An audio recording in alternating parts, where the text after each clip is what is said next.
মৰমৰ ছাত্ৰ ছাত্ৰীসকল তোমালোকৰ 16 নম্বৰ কুৱেশ্যনৰ এনচাৰটো চাই লোৱা যে মেট্ৰিক পৰীক্ষাত এইটো আহিছিল তলৰ যিকোনো এটা বেগ বাক্যৰ নাম লিখা পঞ্চ মানে ভাবিব লাগিব 5 অৰ্থাৎ নদ 5টা নদৰ কথা উল্লেখ আছে গতিকে সংখ্যাবোচক শব্দৰ লগত কি সমাস ব্যৱহাৰ হয় তোমালোকে নিশ্চয় জানা এইটো হ'ব দ্বিগু সমাস ঠিক আছে 16 কৰ এনচাৰ হ'ব পঞ্চনদৰ সমান লিখিবা দ্বিগু সমাস তাৰ নেক্সট তোমালোকে ভিডিওটো ভাল লাগিলে সাবস্ক্ৰাইব কৰি লাইক এটা কৰি দিবা প্লিজ সাৰৰ কথাটো এটা শুনি লোৱা ৰেজাল্ট ভবিষ্যতত ভাল হ'ব তাৰে কামনা কৰিলো তা খ নম্বৰৰ এনসাৰটো হ'ব যিকোনো এটা শব্দ ভাঙি জোৰা লগা ইত্যাদি ইতিযুক আদি ঠিক আছে যে তাৰ পিছত মিছা কোৱাজনক সকলোৱে বেয়া পায়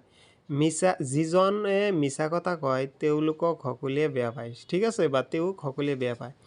তলত দিয়া যিকোনো এটা শব্দ ন আৰু মধ্যক্ষৰ কাৰণ লিখিব দিছে তোমালোকে এইটো গ্ৰামাৰটো